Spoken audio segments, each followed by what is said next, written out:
Hello everybody, welcome to the 3rd September watch along video of my art journals. Damn, for a second there, I lost my words. Unbelievable. So, it's the 3rd week and I'm still in favorite literary character mode. So this week I'm going to cover something a bit more special. It's not actually a book character, but going more into comics this week. So I flipped the art journal book, 90 degrees, because I had trouble with the pages being so bulky that I couldn't cover both book pages anymore. But I told you that at length in the last art journal watch along video, so I'm not gonna repeat myself here. I'm just starting out with no base on the page whatsoever, but sketching my character with a graphite pencil for the beginning. And I'm going for a Marvel character here because I want to cover my love for comics and superheroes and that kind of world. And lately, like in the last couple of years, with the Marvel movies being made by Marvel Studios themselves, there's kind of a revival, but it's not really been dead. So it's kind of like a weird mixture. It goes into mainstream a bit more from the nerdy side of things. And I just want to draw and picture my love for the comics. When I was a child, I grew up in the eastern part of Germany, so the GDR back then. There were no Marvel comics available whatsoever. There was no access for me, so I learned about that kind of a universe and that kind of a world pretty late in my life, but still early enough to be a geek about superheroes and all of the comic things that come with it. And I want to go for, well, this rather flat kind of a character that has less depth than other characters in books or series that I love, but they still have a very strong pull on me. I really like the Marvel universe with very many of its characters. You've all heard about Iron Man and the Avengers and Captain America and the Hulk and whatnot. So all of these characters I love to a certain extent. I do have my favorites. I'm not gonna tell you which one they are. However, what I find so interesting about that world is that all of the stories, all of the storylines of a certain superhero character, they are all connected in a universe. And I like that about a superhero comic world, when it makes sense when you combine all of the storylines that there are, so that you make the Avengers of, for example, Nick Fury and Iron Man and Hulk and Captain America and Thor and all of that. So I very much like that, and I think with the Marvel Universe they did it very well. Also, of course, since I'm an artist, I like the drawings of the comics. They are well done. And even now that you get into the series way later, like years and years after that kind of stories came out, you can get them with a simple app on your iPhone or iPad, and you can read all of the comics. And I really, really like that. So going back to the technical stuff of the art journal page this week, it's rather clean and well, not simplistic, but it's less mixed media than other pages that I did in my art journal. So I'm still, as you can see on the screen, I'm still sketching out the character that I'm gonna put down on the page to be the representative for any superhero characters in comics. But I'm not going to do any paper piecing. I'm staying pretty much with 3 different kinds of painting on one surface only. And sometimes that's sometimes a bit more simplistic to me, but on the other hand, you have to work way more and refine these kind of media, or using these kind of materials way more to make it work on a page, to not have it look flat or boring or incomplete. So now that I've sketched out everything with my graphite pencil, I'm moving on to permanent markers to do the outline work of the character. And if you've seen Guardians of the Galaxy, you of course know which character I'm putting down here. If you're familiar with the Marvel Universe, you will know it as well. If you follow Vin Diesel, you know that he's voiced over that character recently, and it's pretty much been all over the current media movie news. So I guess if you are somehow into these kinds of movies, you've seen it, or you've at least seen a trailer. And again, I'm just going over my pencil lines here. It's fairly simple still. It's just outlining and putting down the character. That's all I'm doing here. It's nothing fancy. And actually this kind of work is pretty much the same setup that I have when I draw with my digital stuff, like with my tablet and my manga studio and stuff. I'm always sketching out first, then outlining with ink, then coloring. These are the 3 layers I always do in that order when I draw with Manga Studio or any kind of digital work. That's just my way to do things, and I guess it transferred fairly nicely into pen and paper comic painting. And it's kind of different. It's the first time ever that I did that in my art journal, and I think with trying out new things there and going for different styles and going for different techniques, trying out things, I think the comic style was not covered enough yet, because like I said, I did that digitally most of the time so far. So although I actually learned it on pen and paper before I went to digital, but again, haven't done that in forever, and I liked going back to pen and paper, doodling, cartooning, drawing things, blending, going with the light sources, all of that stuff that I'm gonna cover later in this video. So it was very nice to go back to pen and paper with that style, and having it in my art journal as still kind of a learning curve. I'm still not done, and I'm not anywhere near perfect. So I'm pretty much coloring the main blotches of moss and green on that tree that I just drew out. That character is actually called Groot, and it's kind of like a tree. It looks like a tree, but it's another fantasy creature that has a voice and has a soul, and it travels with a raccoon.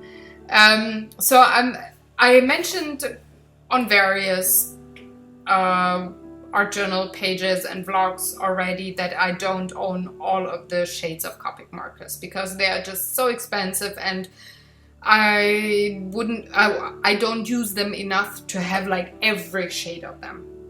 However, I do have a dark and a light green that I'm just putting down on very roughly. No blending, nothing on the page so far. And I'm going to refine it and define it and give it more body and substance way later in the video. But with one of the goals that I have is that I want to show you that you can make it work even if you don't have all of the shades of a certain marker or alcohol markers, water soluble markers. If you don't have them, if you don't own them, because they are just so expensive, and maybe you're just a student and you would have to buy that stuff from your allowance, and it's just so goddamn expensive that you only go for maybe a small collection of those markers, or maybe have like 12 basic shades that you get for Christmas or something. You still can have very well shaded and good art stuff, although you don't have all the shades to blend. And there is a certain technique to blend with Copic markers, where you go with the lights and the darks from two sides, blend them in with a medium, go over it all again, and then it looks pretty well. The most shades that I have are gray, and I have warm grays and I have cool grays, and I'm just put out all of the gray pens that I have, and I'm going to sort them in cool gray and warm gray in a second here, and then I'm going to decide which ones of the grays I'm going to use, because I don't want to go for both gray shades or mix them too much. It just would look kind of weird to the eye, although maybe you couldn't pinpoint what was wrong with the drawing, so I want to stay in one shade of gray. And in the end, since this is a tree that I'm painting or drawing, I'm going to go with the warm grays. They are a bit more to the browns, but not enough to really make the tree look brown and all natural and not comic-y at all. So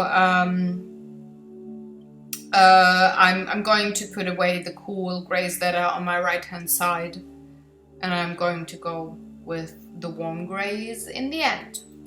And it's 5 markers in a set plus 4 markers plus black, so that makes 5 in the end, that I'm going to use for the main coloring of Groot, the tree. And I'm going to block in the highlights or the lighted areas first, just to have them colored for me to remember later on that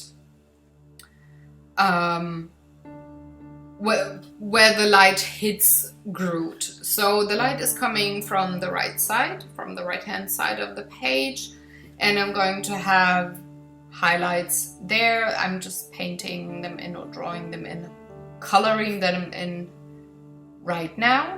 And I'm going to give him some facial structure just by the way I color the face in. So I'm not going up down or left right with all of my lines, but I am going the way the bone structure underneath would be. Like on the forehead that I'm just colored, I go up down. Now with the nose, I'm going in a curve left right, just to help the drawing along and make sure that I don't forget how the facial features are done for Groot. And I'm having a reference photo like on the side where I look at once in a while, but most of the times I don't need it once I've put all of the outlines down of the character. And since this is a character that somebody else created, I need to have a reference photo just to make sure that I do not distort anything, but to make it as true as possible to the original design. I'm now blocking in some of the darks, like the darkest warm gray that I have, and it's, as you can see, it looks quite brownish, which I like a lot. So the left hand side of the face is quite dark, it's in shadow, and I'm blocking in only the biggies here. And that's actually something that I do with all of my cartoony drawings. I go for outlines first, and then when it comes to coloring, I go for the lights, plot them in, then go for the darkest darks, plot them in, and then go for the medium and blend them all together, going over with another layer of very darks and very light colors in the end, again blending, and then doing the final highlights. That's my routine when I do digital painting, and I'm very close to that routine when I do cartoons on paper. As you can see right now, I'm in the medium thing, and I'm just blending together, and it's only the first level of blending to darkest darks. So I had a W1, W3, W5, W7 of the Copic markers. If you own them, you can see which grays I used, and the black. So these are the colors that I use for the quote-unquote skin of Groot. I'm going on with the same gray to the right-hand side, drawing some of those medium dark colors in, touching on the very light things like underneath the lip on the right-hand side. And I'm so sorry. Oh boy. And I'm going to blend that together later. And I'm now at W3, going a bit lighter, but still not as light as I can go. Blending a bit again and drawing in some more color. Now I will go back and forth until the whole face is colored in. And it's like I just said, it's just a back and forth, going for the facial structures, going for blending of color patches. So I have to connect the very darks to the very lights somehow, and this is pretty much what I'm doing. It's not as difficult. And I'm just probably going to speed up the video by now by 2%, having the music just run along, and you can see how I color my first layer, just the Copics.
So as this face came together, right now I'm adding another color. It's called Dull Ivory, and it's more of a yellowish brown, but also very light. It is very close to the warm grays. And I'm using that on the eyes, the actual white of the eyes, but they're not really white with Groot. And so I just dulled them down even a bit more with the W5 gray, and I'm now using a cool gray, a bitty, quite a dark one, and I'm drawing in the so-called highlight in the eyes of Groot. There will be more highlights later on, but I want to put it down where it belongs and not just have the whole eye be black. But around that cool gray highlight, I am coloring the whole eye black, which gives him like a Bambi look somehow. But that tiny bit of cool gray actually helped putting together the eye, not losing track of where Groot is actually looking. And it helps along later on with the reflection in his eye. And I'm going over that cool gray with a shade darker of the cool gray to have it a bit more closer to the black. And I'm outlining the kind of back of the bark on Groot's head as well, also with the black. It's a very, very dark, shady part of his features.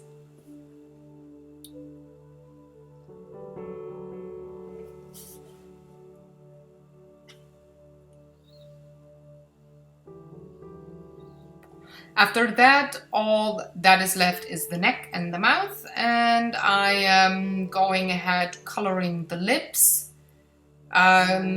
working up down on the page because I don't want to have Copic marker all over my arms because they stay quite a bit, they stay wet quite a bit because you can blend them so well. So you might have ink all over your hand or arm once you're done.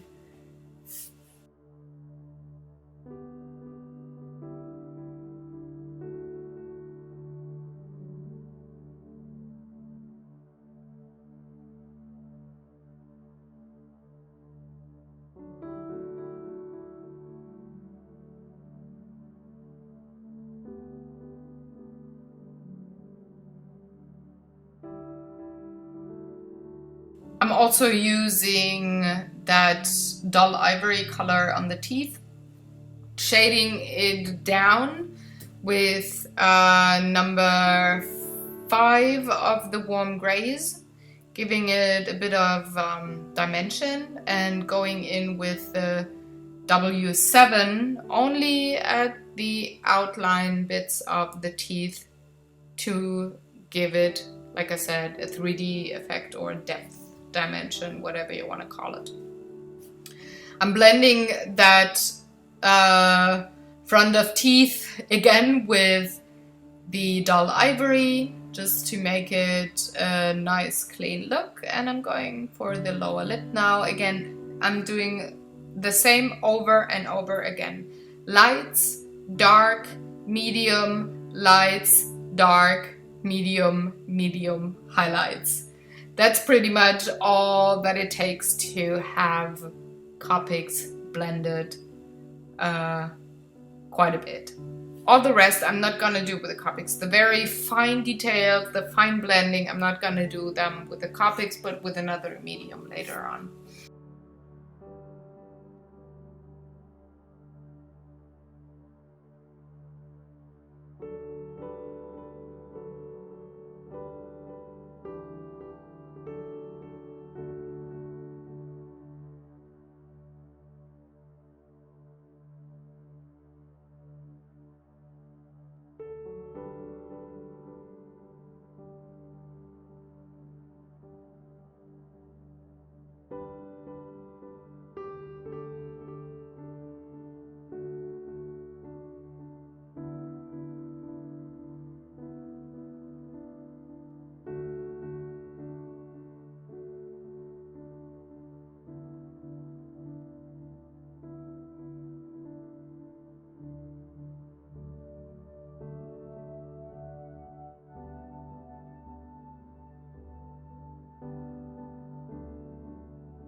On the neck, I'm blending black and the darkest, the W7 of the warm grays that I have, blending them together. And it looks black like pretty much all over the neck area, like in between the bark. But when you look closely to the drawing in the book, you can make out the difference between the W7 darkest warm gray and the black.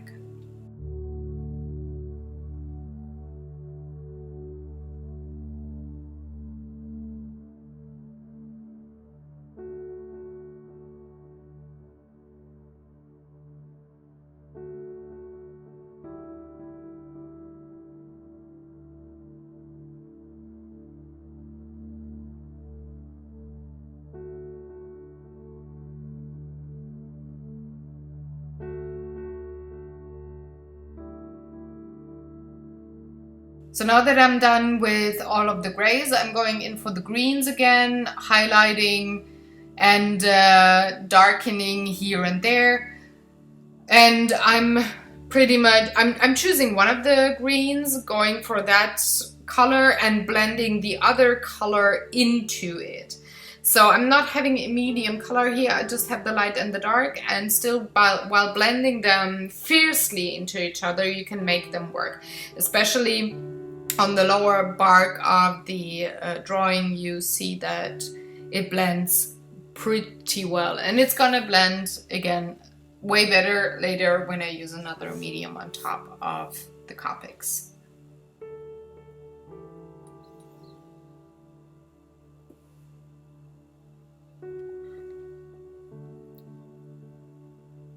So now that I'm done with all the grays, I just put them away to have a bit more space on my desk. And I'm going for all of the green areas again on top of the head of Groot.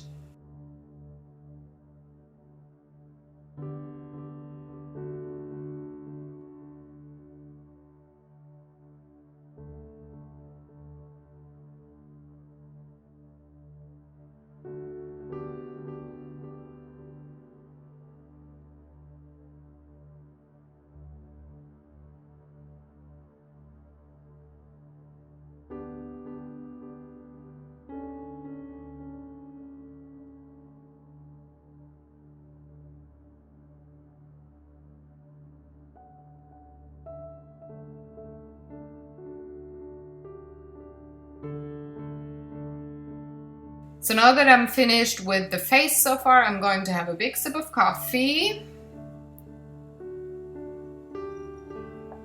And now I am writing in the most famous sentiment in pretty much everything that Groot says. It's the sentence, "I am Groot." That's all he says in the movies. So I want to make sure that you have that you recognize that this is the Marvel universe and not the DC universe. So I'm going to put the sentence "I am Groot" down in a certain way, which is that I am outlining all of the Groot letters and have them stay white, have a red rectangle around them, just like with the Marvel logo, have it connect that way, and have the "I am" words just written down on top of that, but not in a colored box. And I'm freehanding the letters here, so they're not perfect, but I think they have character. And I'm just too lazy to get my ruler. I'm standing up, have to walk across the studio, get my ruler, go back. I'm too lazy, so I'm using the packaging of one of my permanent markers as a ruler. And those grids of my art journal actually help along pretty well with this design.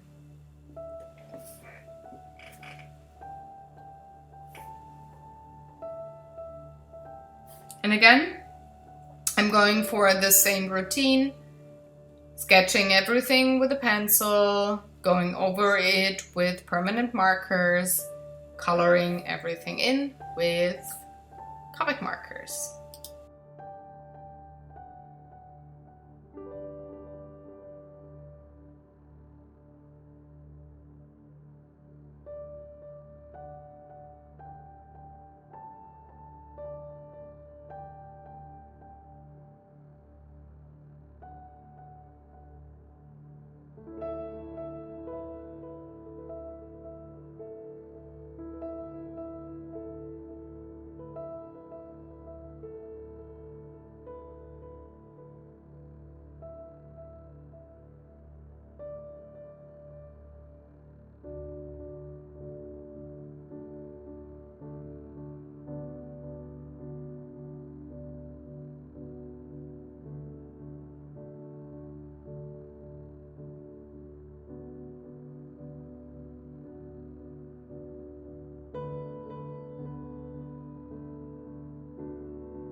Then with the black Copic marker, I'm writing down the I am part of the sentence in my handwriting. And I actually like the fine tip of the markers a lot because they help handwriting come along nicely pretty well. It's almost like calligraphy, but not really. Still, it has kind of like a cartoony look, but it is still also very easy to be done. So now that I'm done with all of my markers, I am choosing a different kind of medium, which is colored pencils, and I'm just looking through all of the different kinds that I have and choose the right ones.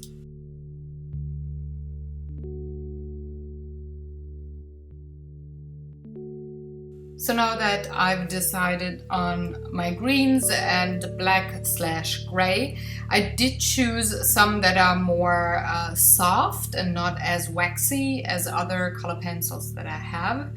I'm starting with my gray and black, defining some of the structure of the bark, like those rough patterns that are on trees.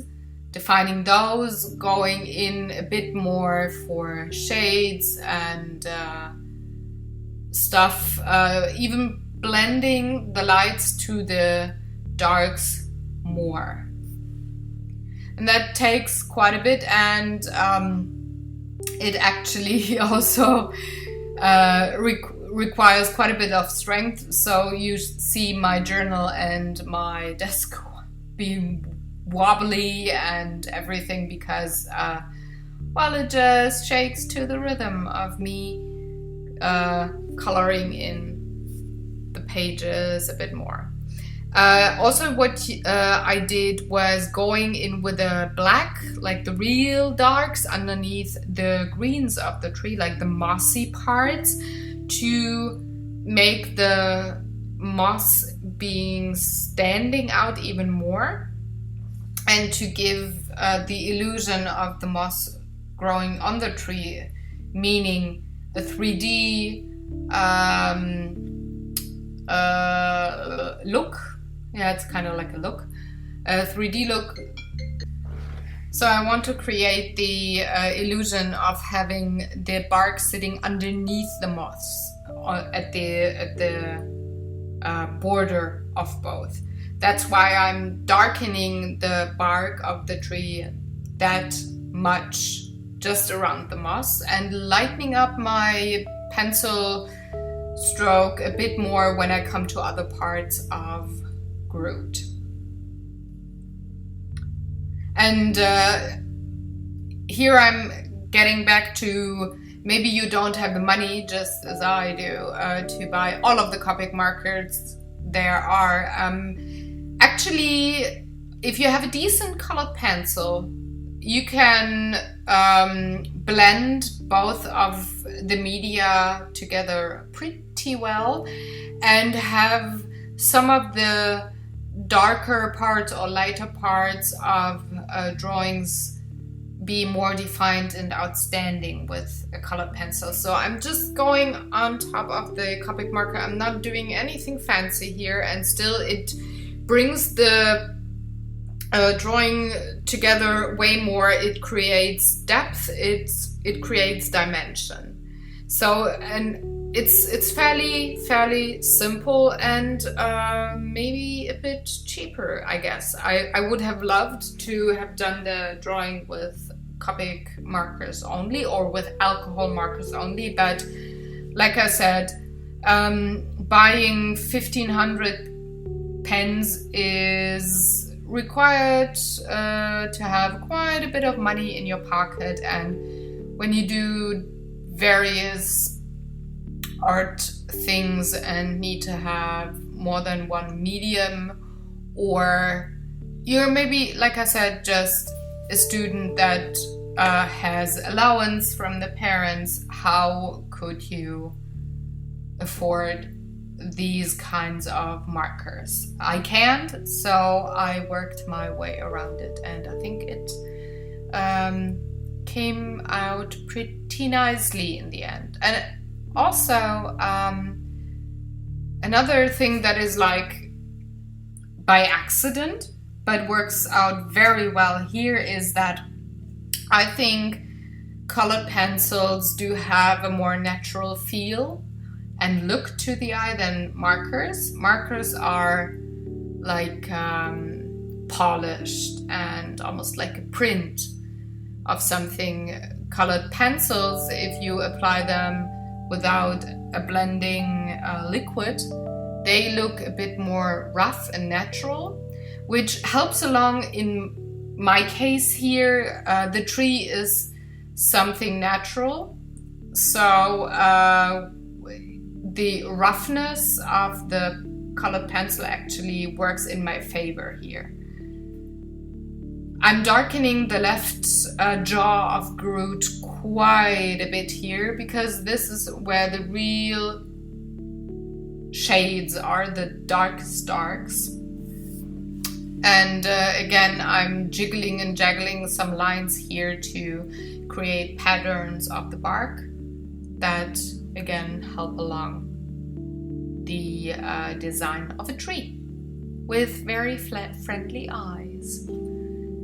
Also, another very dark area is underneath the jaw, like on the neck area, because the head just overcasts any light that would come to the neck. Also, that bark pieces on the shoulders, they create shades only, like shadows, real dark shadows. So I just go in with a very dark black here. On the upper part of the jaw, around the eyes, like the cheekbones, I'm going in with very dark black again on the outside of the jaw, like the jawline, or the end of the face, like the outline. And I'm loosening up the pressure that I'm putting the color down with the colored pencils the more I get to the center of the face, so that it's just like almost like a wash, but done with colored pencils, that it just darkens down the lighter areas that I drew with the markers just a tiny bit. The eye sockets, again, they're very deep with Groot, so they need to have real darks, and especially at the left-hand side, at the left eye, it has to be very, very dark. You almost can't distinguish the eye from the pupil, because the shadow is overcast. The shadow of the nose is overcasting the whole eye socket. However, when you draw these kind of things, you need to have a difference between the pupil or the eye and the eye socket. So that's why I did not go over the pupils with my color pencil, just to have a difference in the black. So now you can see me just finishing up the left-hand side of Groot's face. Again, drawing patterns very randomly, but still in line with facial features, creating a bark, or at least the pattern of that.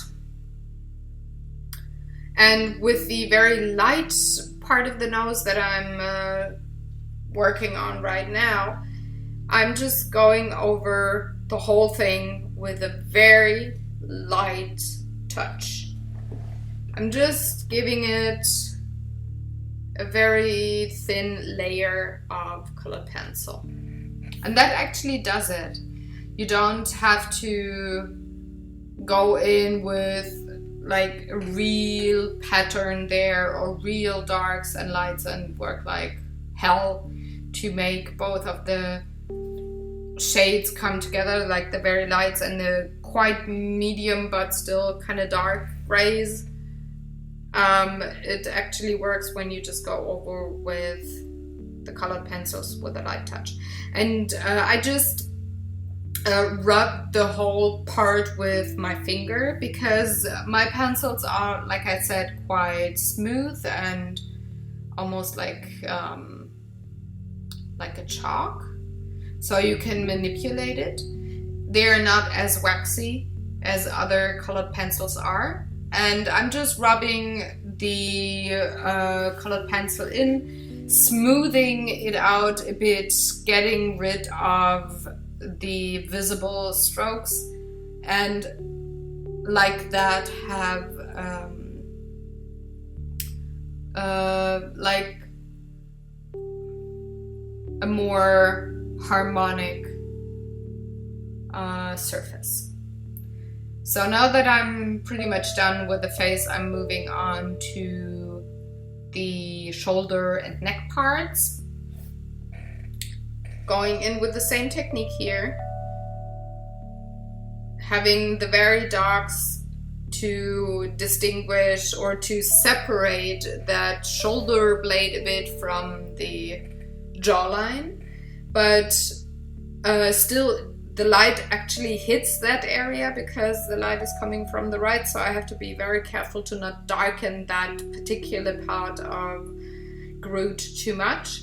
It just has to be enough to separate it from all the other parts of the bark around it. Like, for example, the jaw, the neck, the other part that's more like down the back, the very right hand piece of tree that is the part between the shoulder blade and the neck. So now that I've completed all of the gray and black parts, I'm going in for the greens, mixing in a very light lime green for the highlights with a very dark sap green for the shadows, defining all of the mossy pieces a bit more, going in circles to make it more smooth, and like that, just getting more and more detail or depth into the mossy pieces and making it look growing on the bark and not just next to it.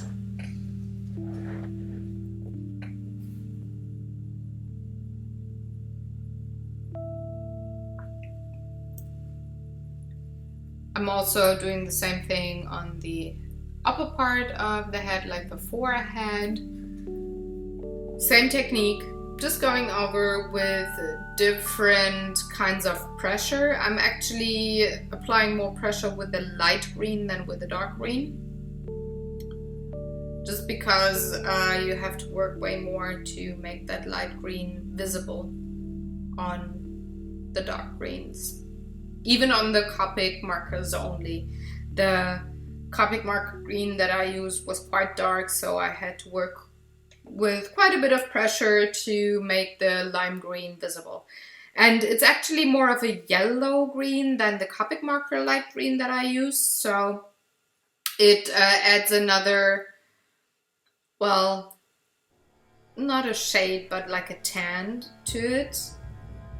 It's more yellowish than before, which I actually like a lot. I like the lime greens anyways, so I very much adore Groot having the lime apple green highlights done with the colored pencil.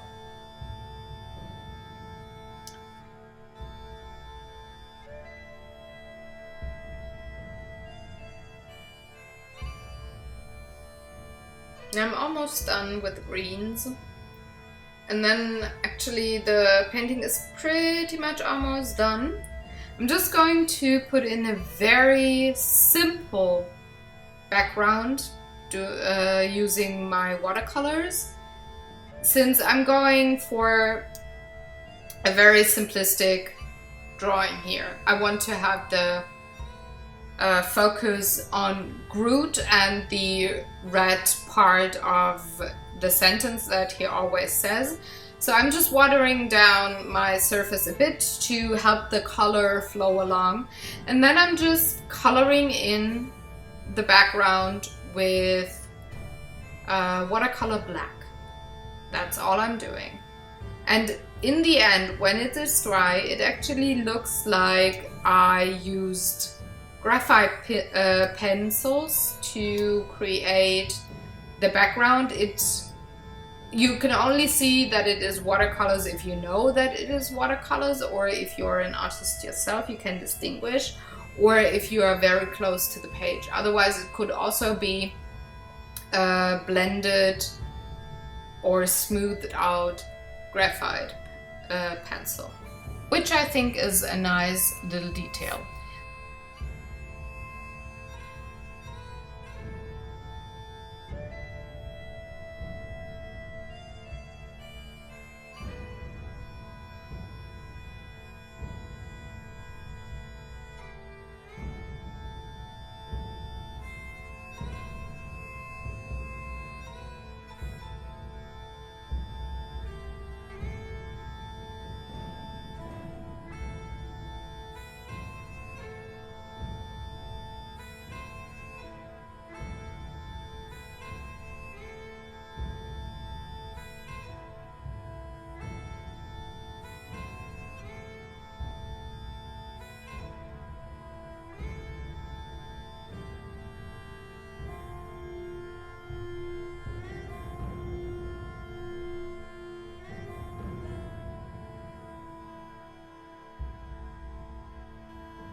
So to finish that page off, I'm using my white permanent marker to highlight or to do the reflections in Groot's eyes on that gray area that I colored in earlier. And I'm also giving the I am part of the sentence a white outline to give it more, well not detail, but it almost looks like a 3D, like a dimension thing. It helps it along, and I kind of like it. So that's all there is to it. I'm coloring a bit of the Groot letters there where the red did seep into the letters. Just covering that up with a permanent marker, and that's all there is to it. And last but not least, I am putting down the date, and then my page is done. So I thank you very much for watching. I hope you enjoyed and did get some ideas about